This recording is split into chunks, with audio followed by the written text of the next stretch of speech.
जय हिंद, नमस्कार, स्वागत आप सभी का लाइव टाइम्स डिजिटल पर। तो और आप सबकी तरफ से भी स्वागत। मेरे सहयोगी यहाँ पर बने हुए हैं सचिन, राजेश जी। बांग्लादेश का मुद्दा बड़ा है, रोज़ हम बात कर रहे हैं। उसके कई पहलू हैं, कई फैसिट्स हैं। आज हम 3 बातें करेंगे इसमें ख़ास तौर से।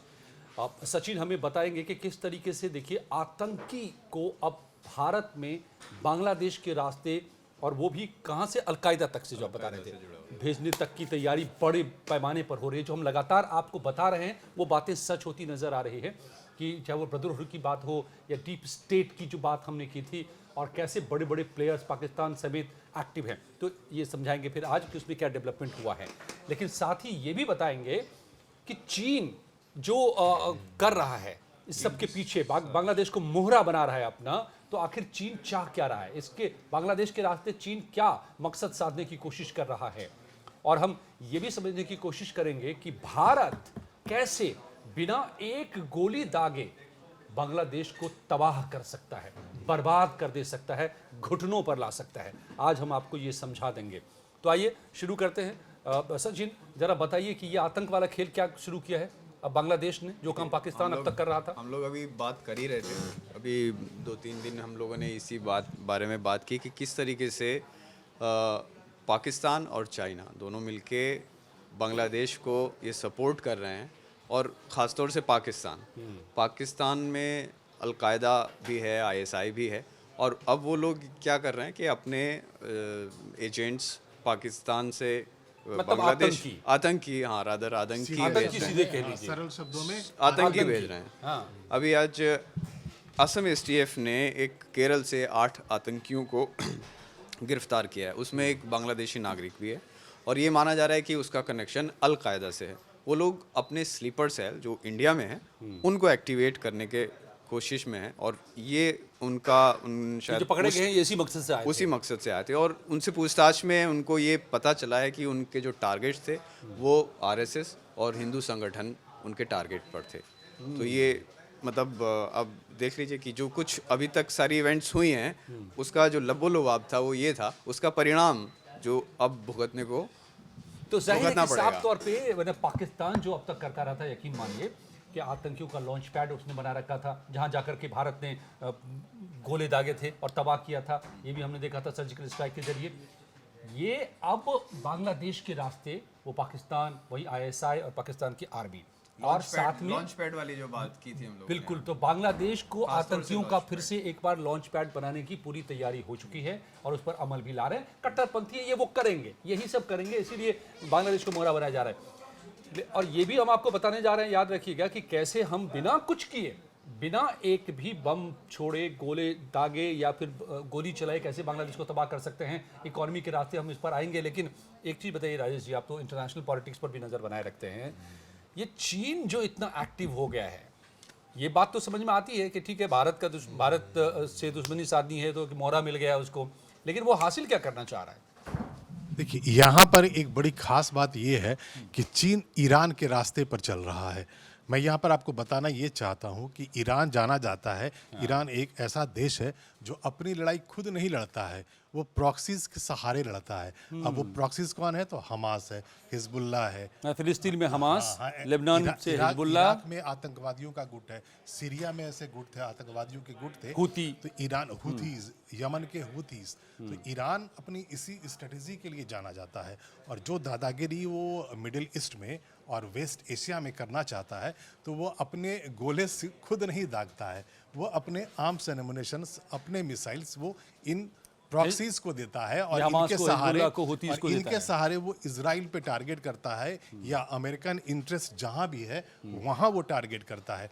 अब सवाल ये उठता है कि इसका बांग्लादेश से क्या रिलेशन है, क्या संबंध है? हाँ। तो उसका संबंध ये निकलता है कि जिस तरह से ईरान इस तरह प्रॉक्सीज बना रहा था, वही बहुत लंबे समय से चीन भी ऐसे ही प्रॉक्सी नेशंस तैयार कर रहा था, और भारत को चारों तरफ से घेरने के लिए, और उसमें बहुत हद तक वो सफल भी हो गया था। आप एग्जाम्पल के तौर पे देख सकते हैं मालदीव्स, आप श्रीलंका देखिए, पाकिस्तान पहले से है, और अब आखिर में बांग्लादेश जिसे हमने क्रिएट किया है, जिसने हमारी मदद से इंडिपेंडेंस जिसको मिला है, वो हमारी मदद से चलता है, जिसका 94% जो जिसकी सीमा जो है वो हमारे से लगती है, क्योंकि हमसे ही क्रिएट हुआ है। बिल्कुल। उसकी इकोनॉमी हम पे डिपेंड करती बाकी है। तो वो समंदर से घिरा हुआ है। हाँ, उस बांग्लादेश के हुक्मरान जो नए हैं, जो भी वहाँ सरकार भी नहीं बनी है, अंतरिम सरकार है, उनके जो चीफ हैं मोहम्मद यूनुस, उनका ब्रेन वॉश करके चीन ने अपना मोहरा बना लिया है। तो जिस तरह से अब मैं जो प्रॉक्सीज जो शब्द कह रहा था वो मैं मोहरा बोलता हूँ।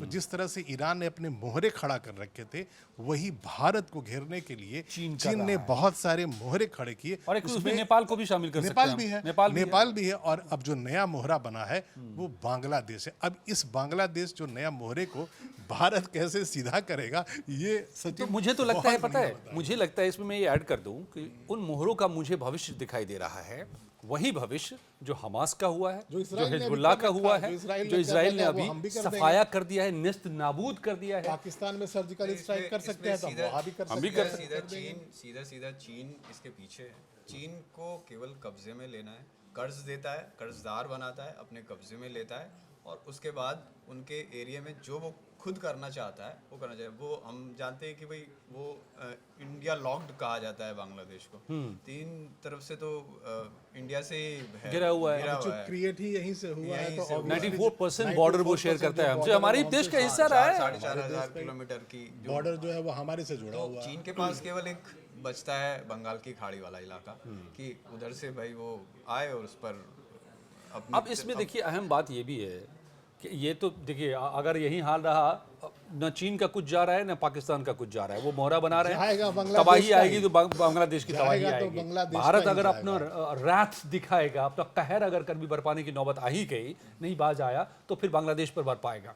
तो उन लोगों का तो कुछ नहीं जा रहा है, बांग्लादेश को समझने की जरूरत है। दूसरी बात, बांग्लादेश को क्या समझने की जरूरत है, कैसे हमने कहा कि बांग्लादेश को तबाह कर सकता है भारत सिर्फ बिना गोले बारूद के ही। एक और वो गोली है नहीं एक- चलाएगा एक और गोली बर्बाद नहीं, कर एक देगा। गोली नहीं, एक आर्मी इन्वॉल्वमेंट नहीं। और वो कैसे? इकोनॉमी के रास्ते। किस लिए इकोनॉमी के रास्ते?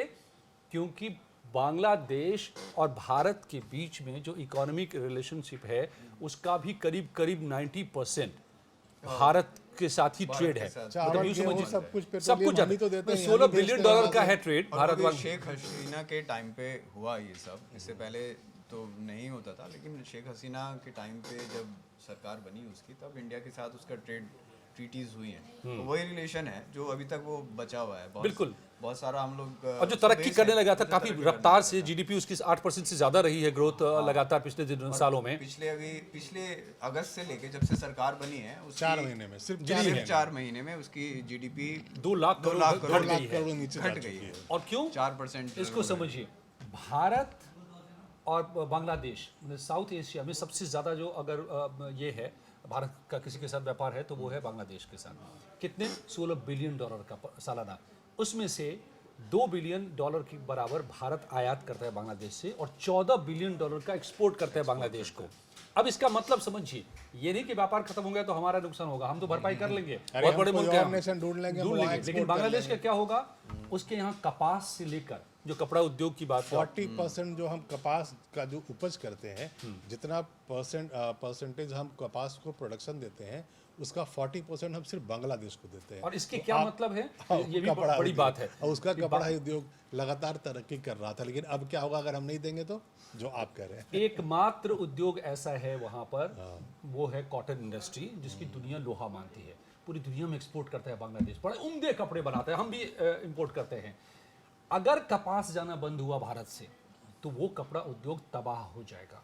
वो बेरोजगारी 11% उसकी जो है जीडीपी, हाँ, वो उसके कपड़ा total- उद्योग से हाँ, है। लेकिन इसमें मैं ये डिफर करूंगा कि वो इस बात को सोच ही नहीं रहे हैं। उनका ये टारगेट तो है ही brain wash हो गया, नहीं, वो उनका सोचेगा ब्रेन क्या? वॉश है, उनका ब्रेन वॉश है, और वो उनका टारगेट ये सब नहीं है। इकोनॉमी ये सब, भाई आप सबसे बड़ा इकोनॉमिस्ट बैठा है वहाँ पे, वो तो माइक्रो खुद इकोनॉमिस्ट, माइक्रो फाइनेंस के इकोनॉमिस्ट, नोबेल पुरस्कार नोबेल विजेता पुरस्कार विजेता मोहम्मद बैठे यूनुस। हैं, तो उनको बताने की जरूरत तो नहीं है ये बात। लेकिन वाकई में उनका ब्रेन वॉश है, उसके पीछे पूरा ISI, अलकायदा, ये सारे आतंकी संगठन है जो इंडिया में इनस्टेबिलिटी मैं इसमें ऐड करूंगा सचिन, ब्रेन वॉश है उस मुट्ठी भर लोगों का जो इस वक्त काबिज हो गए हैं उस टॉप पे। बांग्लादेश की आवाम जिसको कल जब रोजी रोटी की संकट आएगी, कल अगर ये मंदी आ गई वहां पर, जो कि आती दिखाई दे रही है, 2 लाख, श्रीलंका वाला हाल होगा। तो वही हाल होना शुरू होगा। फिर वही खदेड़ के इनको ढूंढेंगे, जैसे ये खदेड़ के शेख हसीना को भगा है और प्राइम मिनिस्टर के रेजिडेंस में घुस करके वहां पर जो लूट खसोट की थी, कल वही आवाम फिर इनको ढूंढेगी। इनको ढूंढेगी। ये नौबत आ सकती है। 100%। और ये तो सिर्फ हम कपास की बात कर रहे हैं, वहां पर सब्जियों से लेकर के चीनी से लेकर के चावल दाल सब कुछ के लिए हम ही भेजते हैं। और अगर हम बंद कर देंगे स्टील पर पूरी तरह से भारत पर डिपेंड कर रहा है। और स्टील अगर किसी कंट्री को नहीं, अब देखिए ये कह रहा है चाइना उसको ये कर रहा है, बरगला रहा है, पाकिस्तान बरगला रहा है, अगर वहां से मंगा ले, ये भी आप सोच सकते हैं नहीं हो सकता जी। वो इतना महंगा हो जाएगा समंदर के रास्ते वहां तक पहुंचाने में कि अफोर्डेबल नहीं रह जाएगा। अडानी के कितने प्रोजेक्ट्स वहाँ पर चल रहे हैं। और अडानी का आपने जिक्र कर दिया तो मैं बताऊं, अडानी साहब जो दे रहे थे, अब उनका जो बिजली का बिल बकाया था बहुत दिनों से, अब वो नहीं दे रहा है बांग्लादेश। ये तगादा कर रहे हैं तो नए राड लेकर खड़ा हो गए कि नहीं आपने इसमें गड़बड़ किया हुआ है अकाउंट में, वो तो देना नहीं चाहता, वो है ही नहीं। बहानेबाजी पर आ गया उसको है। भी पता है उसकी सरकार अंतरिम है, अभी उसकी सरकार है नहीं, कोई नई सरकार आएगी, नया प्रधानमंत्री बनेगा तो वो देखेगा, वो अपने आप जो उसका अपना जो प्रोजेक्ट लेकर के दिमाग में बैठे हैं वहाँ मोहम्मद यूनिस, वो सिर्फ कर रहे हैं। उनको अभी इकोनॉमी को ठीक करना नहीं है। अच्छा, मुझे राजेश जी ये बात आपने भी कहा और आपने भी कहा जो कि मोहम्मद यूनिस जो कि खुद एक पढ़े लिखे आदमी हैं, नोबेल लॉरेट हैं अर्थशास्त्र और उन्होंने बहुत बड़ा ट्रांसफॉर्मेशन लाया वहाँ पर, माइक्रो फाइनेंसिंग का जो जीडीपी तो ग्रो उन्हीं की वजह से हुआ है। लेकिन आप मुझे इस पर थोड़ा डाउट लगता रहता है, आप मुझे मेरे डाउट को क्लियर कीजिए कि क्या मोहम्मद यूनुस वाकई ये जो करते हुए दिख रहे हैं, या बांग्लादेश जो इस वक्त होता हुआ उसमें नजर आ रहा है हमें और हो रहा है जो सब कुछ, उसमें वो इन्वॉल्व है या वो मोहरा सिर्फ बन गए हैं, वो भी उनकी चल नहीं रही है? मोहरा है वो भी उनको फेस बना लिया है। बिल्कुल बिल्कुल वो मोहरा है। क्या अभी इस theory से आप सहमत हैं? अभी सचिन ने यही कहा था कि वो खुद अर्थशास्त्री हैं और भी नोबेल लॉरेट हैं। ऐसे को आप इस तरह से नहीं समझ सकते हैं कि वो कोई गलत डिसीजन ले लेगा, कम से कम इकोनॉमी के मामले में। तो इसका मतलब साफ है कि उनके ऊपर कोई प्रेशर है, वो मोहरा बन चुके हैं, उन्हें किसी भी तरह से ओवर पावर कर लिया गया है या उन्हें ऐसे सब्ज बाग दिखा दिया गया है जिसमें वो अंधे हो गए हैं। उन्हें नेशनल इंटरेस्ट नहीं दिख रहा है, उन्हें अपना इंटरेस्ट दिख रहा है। इसी में वो बांग्लादेश को गलत रास्ते पर लेकर जा क्योंकि रहे हैं। मैं इसमें मुझे लग रहा है कि मैं इसलिए ये कह रहा हूँ कि उनको समझ में नहीं आ रही होगी ये बातें जो हम कह रहे हैं, जो एकदम आईने की तरह साफ है, पानी की तरह, कि क्या हो रहा है बांग्लादेश में, इसका नतीजा क्या होगा, भविष्य क्या होगा, बांग्लादेश किस गड्ढे में, अंधेरी गली में घुस रहा है, ये उनको समझ में नहीं आ रही होगी। ऐसा नहीं हो सकता, नहीं हो रहा। अभी उनका ब्रेन वॉश हो चुका है या किसी वजह से वो या फिर दबाव में है, या फिर कि वो नई सरकार जब बनेगी उसका वेट कर रहे हैं। हो सकता है वो किस तरफ बैठे हैं, किस तरफ उनकी सोच जाए, उस वक्त वो डिसाइड करें बाद में। ये भी हो सकता है ना कि वहाँ पे तब तक बहुत देर न हो जाए। नहीं, ये भी हो सकता है कि वहाँ पर चूंकि भारत इंडिया फ्रेंडली सरकारें हुआ करती हैं लगातार, बीच में कभी कभी ऐसा बदलाव होता रहा है, तो एक मौका उनको दिया गया है, एक सिचुएशन क्रिएट कर दिया गया है कि तब तक आप ज़्यादा से ज़्यादा बांग्लादेशियों का ब्रेन वॉश कर दीजिए, एंटी इंडिया बना दीजिए। बाद में अगर सरकारें बदल भी जाती हैं, कोई ऐसी सरकार आ जाती है जो भारत से अच्छे रिश्ते रखना भी चाहे, तो अंदर ही अंदर हम पाकिस्तान की आवाम, बांग्लादेश की आवाम में कम से कम ये मन में डाल ही देंगे कि हमें हिंदुस्तान के साथ हर वक्त दोस्ती नहीं रखनी है, हम इंडिपेंडेंट डिसीजन लेना चाहेंगे। और हो सकता है इसी डिज़ाइन के साथ उन्हें इस काम में लगाया गया है और 1 साल का कम से कम अभी वक्त है। अभी जो लोग उनके साथ हैं वो तो सब यही कर रहे हैं। कल जो पोस्ट आया उसमें तो यही था कि भाई वो आज़ादी चाहते हैं, हम वो नियंत्रण नहीं चाहते किसी भी तरीके का। भारत का नियंत्रण अगर उनके ऊपर होता है वो नहीं चाहते, वो उनको आज़ादी चाहिए हर तरीके से। तो भारत से नियंत्रण तो पहली बात की है ही नहीं वहाँ पर, मतलब नहीं है, मतलब किसी ये सब तो ये प्रोपेगेंडा कर रहे हैं, प्रोपेगेंडा है, लोगों को बता रहे हैं कि दरअसल भारत पब्लिक ओपिनियन क्रिएट किया जा रहा है, कोशिश हो रही है। एंटी इंडिया सेंटिमेंट्स वहाँ क्रिएट किया जा रहा है और इसी डिज़ाइन के साथ उन्हें 1 साल का शायद और वक्त दे दिया गया है कि अब अंतरिम सरकार जब 1 साल तक कम से कम तो रहेगी ही, तो 1 साल में आप बांग्लादेशियों को ज़्यादा से ज़्यादा ब्रेन वॉश करके एंटी इंडिया जो माइंडसेट है उसमें भर दिया जाए उसमें। तो जो बात कह रहे थे इकोनॉमी के जरिए तबाह करने की, जरा देखिए कि 4 महीने में 2 लाख करोड़ बांग्लादेश ने अगस्त से अब तक में नुकसान उठा लिया है, 2 लाख करोड़ का। शेख हसीना के कार्यकाल में 2009 से जुलाई 2024 तक बांग्लादेश की जीडीपी में विकास दर जो रहा है एवरेज 6.3 रहा है, 6.3। जो अब मूडीज और एडीबी ने उसको रेटिंग एजेंसी ने घटा दिया है लगातार गिराया जा रहा है, 5% 5% पर अभी ला दिया है। उसकी जीडीपी जहां 455 अरब डॉलर तक पहुंच गई थी, प्रति व्यक्ति आय $2,784 तक पहुंच गई थी, वहीं अगस्त से अब तक 4 महीने में ही यहाँ की अर्थव्यवस्था को 2 लाख करोड़ की चपत लग चुकी है। और भारत ने थाम रखी है महंगाई अभी भी। ये कह रहा है कौन?